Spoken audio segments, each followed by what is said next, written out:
예, 감사합니다. 오늘도 예배 자리에 나오신 우리 모든 성도님들께 하나님의 크신 은혜와 축복이 여러분에게 풍성하게 함께 하시길 바랍니다.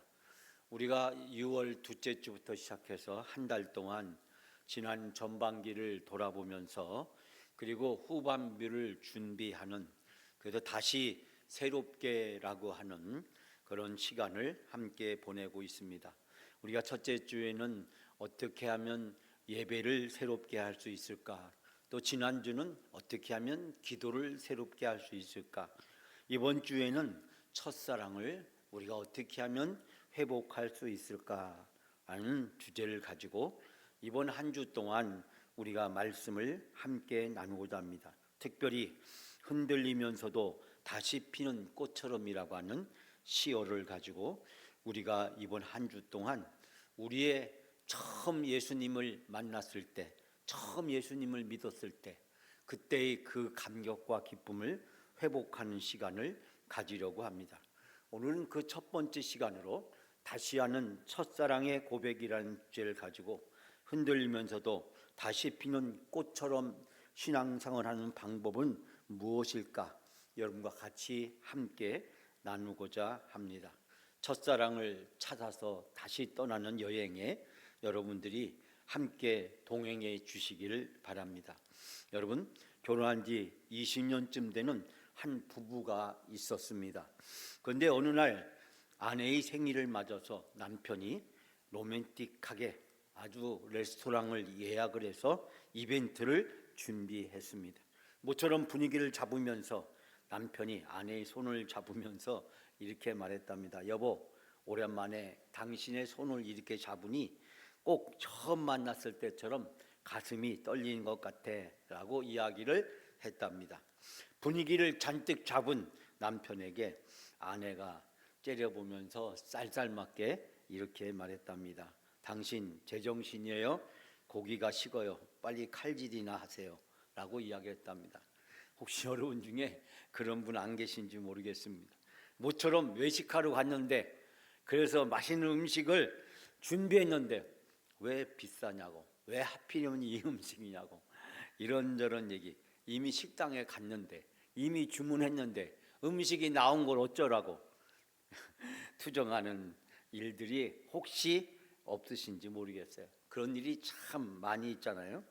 여러분, 우리가 시간이 지나면 익숙해지고 또 분주하게 살다 보면 처음에 함께 누렸던 그 로맨스는 사라지고 이제 오직 의무만, 그리고 익숙함만 남아버리는 것을 경험하게 됩니다. 우리의 신앙생활도 마찬가지입니다. 신앙생활 하다 보면 처음에 내가 예수님을 만났을 때 그 구원의 감격, 예배 때마다 받았던 그 은혜는 사라지고 예배가 시작하자마자 생각하기를 이 예배가 언제 끝나지?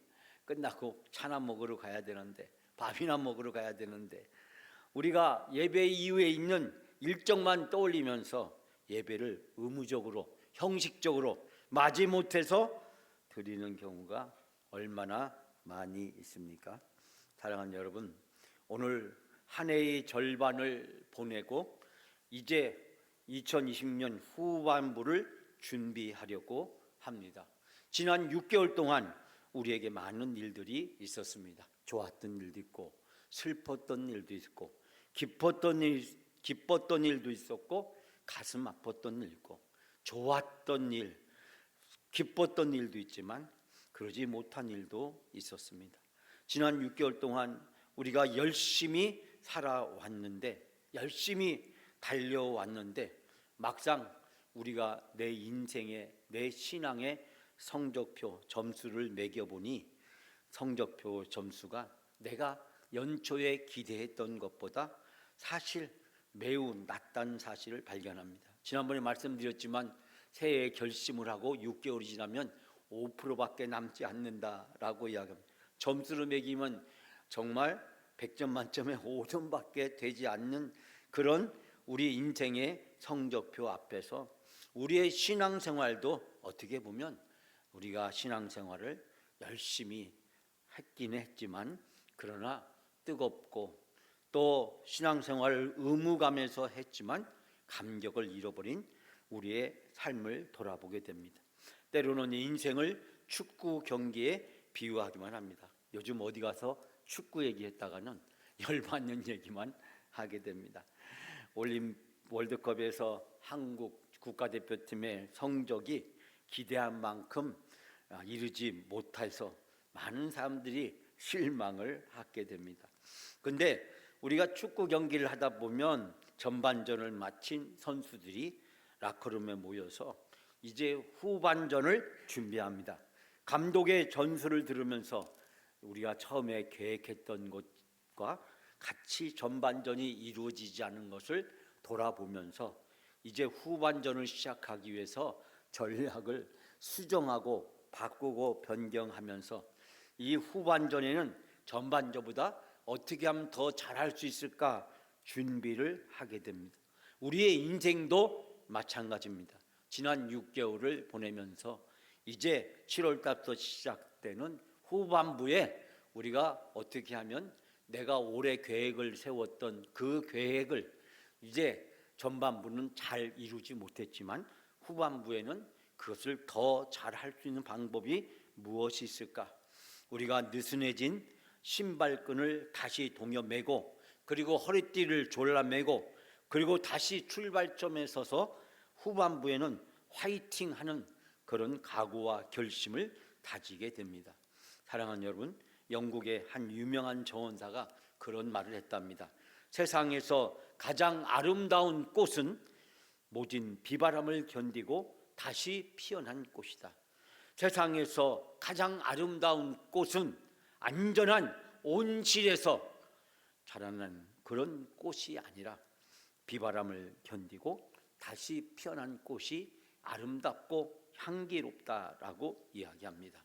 사랑하는 여러분, 우리의 인생도 우리의 신앙도 마찬가지입니다. 우리가 때로는 바람이 불고 때로는 태풍이 오기도 하고 장마가 오기도 하고 모진 어려움을 겪기도 하지만 그러나 그 모든 것을 감당하면서 우리는 더 아름답고 향기롭게 피어날 수 있게 됩니다. 오늘 성경에 등장하는 에베소 교회는 당시 초대교회에서 가장 완벽하고 칭찬받는 교회였습니다. 이 소아시아에 7개의 교회가 있었는데 그 7개의 교회 중에서 가장 칭찬받는 그런 교회였습니다. 그런데 주님께서 그 칭찬받는 교회를 향해서 가슴 아픈 책망의 말씀을 하십니다. 사랑하는 여러분, 저는 오늘 말씀을 통해서 이 에베소 교회에게 주어진 3가지 은혜를 여러분과 같이 함께 나누려고 합니다.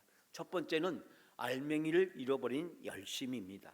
자, 이 에베소 교회 어떤 교회였을까요? 우리가 2절, 3절 성경 말씀 같이 우리가 시간 함께 성경책을 통해서 함께 봉독합니다. 내가 내 행위와 수고와 내 인내를 알고 또 악한 자들을 용납하지 아니한 것과 자칭 사도라 하되 아닌 자들을 시험하여 그 거짓된 것을 내가 드러낸 것과 또 내가 참고 내 이름을 위하여 견디고 게으르지 아니한 것을 아노라. 아멘. 여러분, 이 에베소 교회는 칭찬받는 교회였습니다. 그렇기 때문에 이 에베소 교회의 칭찬받는 내용은 온 사람들에게 소문이 나 있었습니다. 오늘 말씀에 내가 한 일과 내 수고와 인내를 알고 있다. 내가 악한 자들을 물리친 것과 그리고 잘못된 가르침을 주는 자들에 대해서 시험해서 그들이 거짓말장이라고 하는 것을 밝혀낸 것을 알고 있다. 내가 참고 내 이름을 위하여 고난을 견디어내고 낙심한 적이 없다라고 칭찬하고 있습니다. 정말 초대교회는 박해를 많이 받는 시대였습니다. 로마 제국의 그 무서운 박해가 250여 년에서 300년 동안 긴 시간 동안 계속되고 있었습니다. 거기다가 사이비 이단들을 비롯한 거짓된 자들이 교인들을 미혹하고 시험하던 시기였습니다. 이 어려운 시기에 이 에베소 교회는 온갖 고난을 다 이겨내고 시험과 유혹을 물리친 교회였습니다. 정말 대단한 교회였습니다. 그래서 이 에베소 교회를 칭찬합니다. 그런데 이 에베소 교회, 그 교회를 한마디로 다른 말로 정의한다면 일 잘하는 교회, 모범적인 성도들이 모여 있는 교회였습니다. 이 칭찬받는 에베소 교회, 그 에베소 교회에게 한 가지 부족한 것이 있다라고 하는 것을 지적하고 있습니다. 저는 여기에서 여러분들에게 한 등대지기의 이야기를 전해드리려고 합니다. 영국의 해안은 거친 바람에 때로는 태풍에 많이 시달리곤 합니다. 그런데 영국 해안가에 선박들을 안전하게 지키는 작은 등대가 하나 있었습니다. 이 등대지기는 배들을 구하겠다는 마음을 가지고 매일 밤 등대에서 불을 밝히기 위해서 최선을 다했습니다. 그런데 그 등대 주변에 살고 있던 마을 사람들이 때로는 이 등대지기를 찾아와서 도움을 요청하곤 했습니다. 집에 불이 켤 기름이 없으니 조금만 나눠주세요. 차가 멈추어서 갈 수 없으니 주유소까지 갈 정도로 기름만 조금 빌려주세요. 사람들은 집에 불을 켜기 위해서, 차에 기름을 넣기 위해서 기름을 빌려갔지만 그러나 갚는 사람은 별로 없었습니다. 마음씨가 좋은 등대지기는 사람들의 안타까운 사정을 생각해서 기름을 조금씩 나눠주기 시작했습니다. 등대지기는 매일마다 돕느라고 바쁘고 분주한 시간을 보냈습니다. 이 등대지기에 대한 소문이 온 마을에 퍼졌고 사람들은 기름이 떨어질 때마다 등대지기를 찾아왔습니다. 그러던 어느 날 폭풍우가 몰아쳐 왔습니다.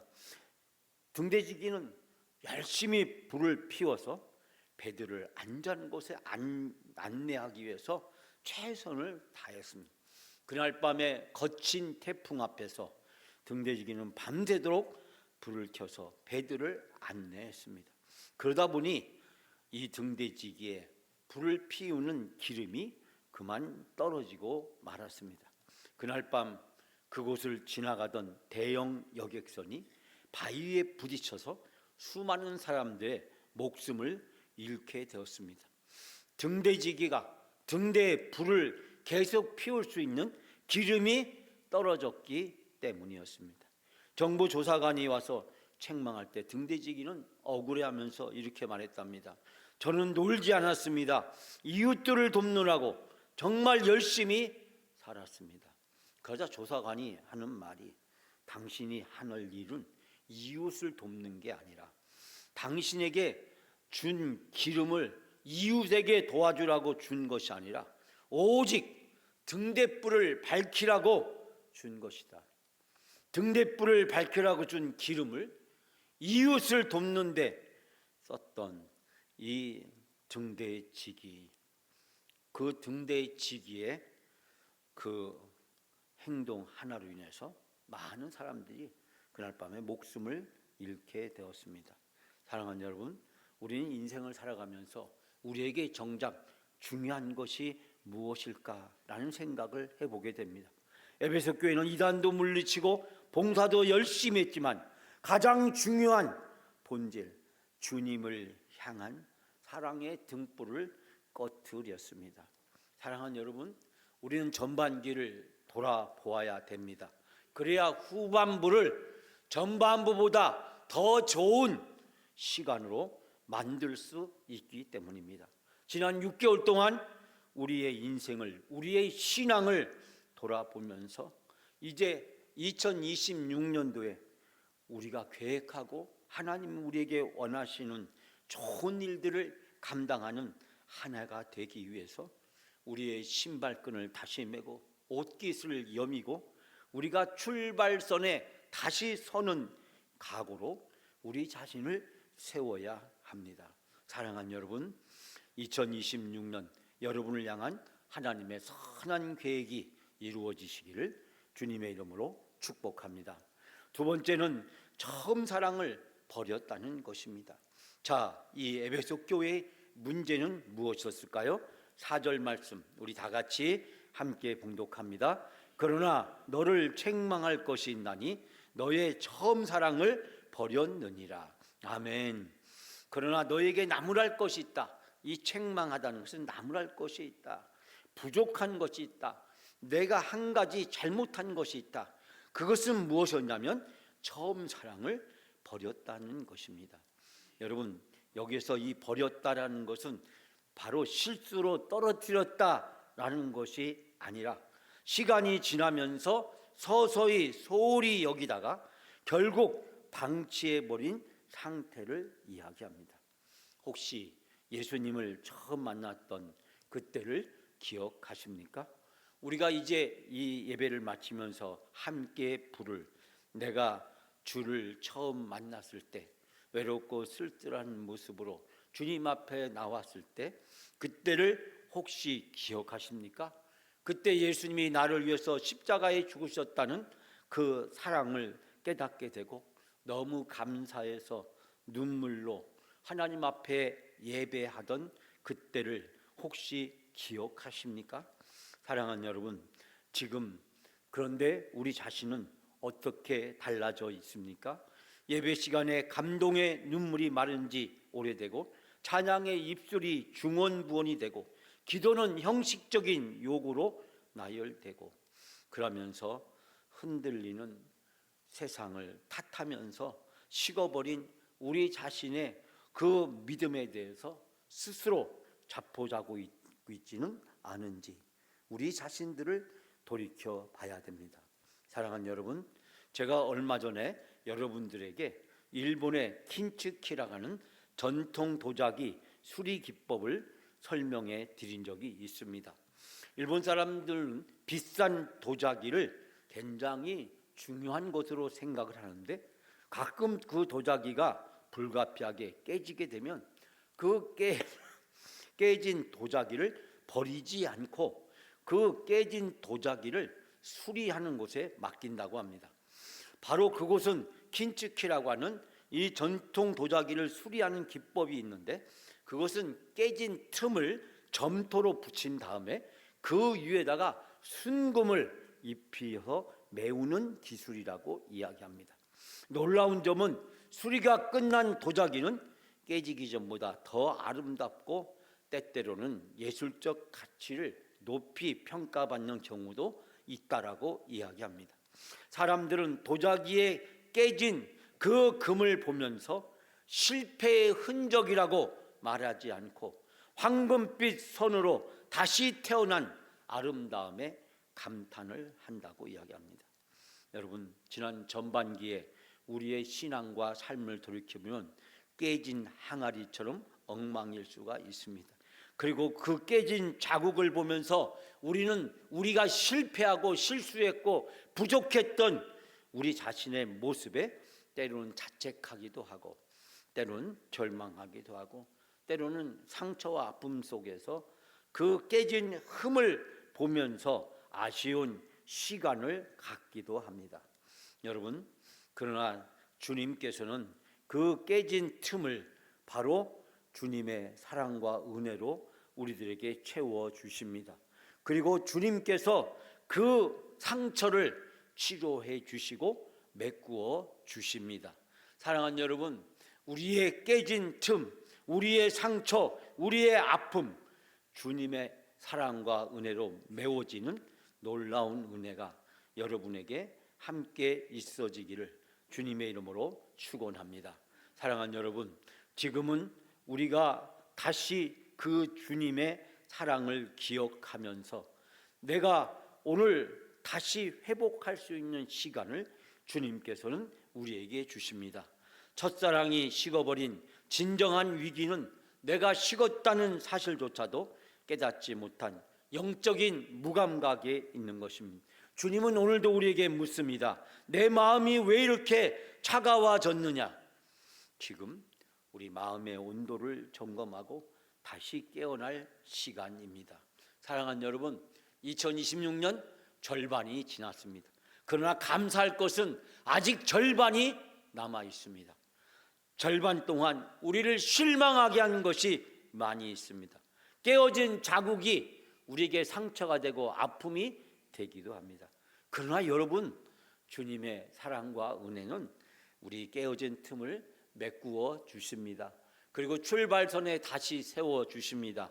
신발끈을 다시 메고 옷깃을 여미고 다시 시작할 수 있는 은혜를 우리에게 부어 주셨습니다. 사랑하는 여러분, 이 출발선에서 주님의 놀라운 은혜를 다시 경험하는 여러분이 되시기를 주님의 이름으로 축복합니다. 세 번째는 어디서 떨어졌는지를 생각하라고 하는 말씀입니다. 자, 마지막으로 우리가 오늘 5절 말씀, 이 시간 다 같이 함께 봉독합니다. 그러므로 어디서 떨어졌는지를 생각하고 회개하여 처음 행위를 가지라. 만일 그리하지 아니하고 회개하지 아니하면 내가 내게 가서 내 촛대를 그 자리에서 옮기리라. 아멘. 에베소 교회는 칭찬받는 교회였지만 에베소 교회도 한 가지 부족한 것이 있다라고 말씀드렸습니다. 그 부족한 것은 처음 사랑을 잃어버린 것이었습니다. 바로 예수님께서는 그 에베소 교회에게 왜 그 처음 사랑을 잃어버리게 되었는지를 생각하고 다시 회개하며 다시 처음에 하던 일을 시작하라고 권면하고 있습니다. 여러분, 이 첫사랑의 감격을 회복할 수 있는 세 가지 길을 바로 이 에베소 교회에게 제시하고 있습니다. 그것은 뭐냐면 첫 번째가 생각하라는 것입니다. 생각하라는 것입니다. 내가 언제 어떤 일 때문에, 어떤 상처 때문에, 어떤 바쁜 일 때문에, 어떤 세상의 유혹과 시험 때문에 주님에게 멀어지게 되었는지 우리 자신을 돌아보라는 것입니다. 지난 6개월 동안 우리의 부족했던 것, 나에게 연약했던 것, 나약했던 것, 내가 때로는 어렵고 힘들었던 것, 내가 시험과 유혹에 있었던 것을 생각하라는 것입니다. 두 번째는 회개하라는 것입니다. 회개는 단순히 잘못했다라는 감정적인 눈물이 아닙니다. 그것은 바로 잘못된 방향을 다시 전환하는 것입니다. 우리를 실패하게 만들었던, 우리를 절망하게 만들었던, 때로는 우리를 실망시켰던 그곳에서 우리의 방향을 주님에게로 전환하라는 것을 이야기합니다. 회개는 바로 세상을 향해서, 사람을 향해서, 우리 자신을 향했던 시선을 주님에게로 시선을 전환하는 것입니다. 마지막 세 번째는 처음 행위를 가지라는 것입니다. 첫사랑 때 가졌던 그 사랑을 다시, 그 뜨거웠던 마음을 다시 회복하라는 것입니다. 그때처럼 하나님 말씀을 사모하고, 그때처럼 무릎을 꿇고, 그때처럼 뜨겁게 섬기며 사랑하라고 말씀하고 있습니다. 사랑하는 여러분, 여러분이 잘 알고 있는 시인 중에 도종환이라는 시인이 있습니다. 이 도종환이라는 시인은 접시꽃 당신이라는 시를 통해서 널리 알려진 시인이고, 충청도에서 한 초등학교 교사로 오랫동안 아이들을 가르치면서 시를 썼던 시인이었습니다. 지금 정치인이 되었지만 그가 쓴 시 중에서 흔들리면서도 다시 피는 꽃이라고 하는 유명한 시가 많은 사람들이 위로와 격려를 주고 있습니다. 이 시는 여러분이 알다시피 흔들리지 않고 피는 꽃이 어디 있으랴, 이 세상 그 어떤 아름다운 꽃들도 다 흔들리면서 피나니라고 하는 시입니다. 여러분, 인생을 살아가면서 모든 것이 완벽해 보이지만, 그러나 때로는 우리가 흔들리게 될 때 그 흔들리는 것이 자연스러운 것이라는 사실입니다. 흔들리면서 꽃은 피는 것이지, 흔들린다고 해서 꽃이 꺾어지거나 흔들린다고 해서 꽃을 피우는 것을 포기해서는 안 된다는 사실을 우리에게 이야기해 주고 있습니다. 인생을 살아가면서, 신앙생활하면서 때로는 고난과 환난 때문에, 유혹과 시험 때문에, 때로는 외부에서, 때로는 내 자신의 부족함을 인해서 우리가 흔들리는 경우가 너무나도 많이 있습니다. 겉으로는 안 그런 척하지만 그러나 속으로는 흔들리는 우리 자신의 연약함을 우리는 부정할 수 없습니다. 내가 흔들린다는 것을 인정하지 않게 되면 사람이 오만하거나 교만하거나 방자에 흔들려지는 것입니다. 세상에 누구나 다 완벽한 사람은 없기 때문입니다. 그렇기 때문에 때로는 흔들리게 될 때 그 흔들림이 우리 인생에 있어서 자연스러운 것으로 받아들여야 된다는 사실입니다. 아프리카 나미부라고 하는 사막에 몇 년 동안 비가 내리지 않으면 그 사막의 땅이 완전히 죽은 땅처럼 보인다고 이야기합니다. 이 나미부라는 사막, 여러분들도 생소한 사막이기도 합니다만, 그런데 이 사막에 수많은 식물의 씨앗들이 뜨거운 모래 속에서 죽은 듯 숨어 있다라고 이야기합니다. 사람들은 그 모습을 보면서 이제 이곳에 아무것도 살지 못하고 아무것도 피지 못한다고 이야기를 한답니다. 그런데 기적처럼 그 사막에는 가끔 폭우가 쏟아질 때가 있답니다. 그런데 그 폭우가 쏟아지고 나면 그 사막 전체에 온통 노랗고 붉은 꽃밭으로 뒤덮인다고 이야기를 합니다. 여러분, 씨앗은 죽은 것이 아니라 비를 기다리며 견디고 있었답니다. 죽은 것이 아니라 비를 기다리며 견디고 있었답니다.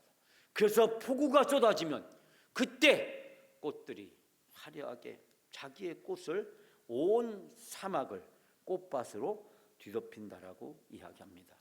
우리가 흔들린다고 해서, 우리가 어렵다고 해서 우리가 죽은 것이 아니라 비를 기다리고 있는 것입니다. 꽃을 필 그날을 기다리고 있는 것입니다. 사랑하는 여러분, 때로는 고난과 환난이 있고 시험과 유혹이 있습니다. 우리를 흔듭니다. 우리를 어렵게 합니다. 우리에게 고통과 아픔을 주기도 합니다. 우리가 흔들릴 때마다 기억해야 될 것은 바로 죽은 것이 아니라 비를 기다리면서 꽃 피울 날을 견디고 있다는 사실을 우리가 기억해야 됩니다. 사랑하는 여러분, 흔들린다는 것은 살아있다는 증거요, 흔들린다는 것은 미래가 있다는 증거요, 흔들린다는 것은 꽃을 피울 수 있는 기회가 앞으로 주어진다는 사실입니다. 사랑하는 여러분, 하나님이 나를 사랑하신 예수 그리스도의 십자가의 뜨거운 사랑으로 다시 찬란하게 아름답게 피어날 여러분의 미래를 생각하시면서 흔들려도 어려워도 고통스러워도 모든 것을 능히 감당하며 이겨내는 여러분이 다 되시기를 바랍니다. 사랑하는 여러분, 지금은 우리가 다시 일어서고 다시 출발점에 나를 세우고 이제 지난 6개월에 대한 우리를 흔들었던 많은 일들에 대한 아쉬움과 그리고 그것에 제대로 대처하지 못했던 우리의 연약함에 대해서 스스로 자책할 때가 아니라 이제 지나간 모든 것은 다 내려놓고 앞으로 6개월 그리고 앞으로 전개될 내 인생의 미래를 생각하는 골든타임, 황금의 시간이 우리 앞에 펼쳐져 있습니다. 지나간 6개월은 우리에게 앞으로 펼쳐질 6개월과 비교할 수 없습니다. 사랑하는 여러분, 하나님께서 이제 전반부를 지나고 후반부를 시작하는 우리들에게 놀라운 은혜와 축복을 부어주셔서 흔들려도 다시 꽃을 피울 수 있는 은혜와 축복을 베풀어 주실 줄 믿습니다. 이 믿음을 가지고 지난 6개월 동안 있었던 모든 것들을 하나님께 맡기고 2020년 후반부를 향해서 힘차게 새롭게 출발하는 여러분의 삶과 신앙이 되시기를 주님의 이름으로 축복합니다.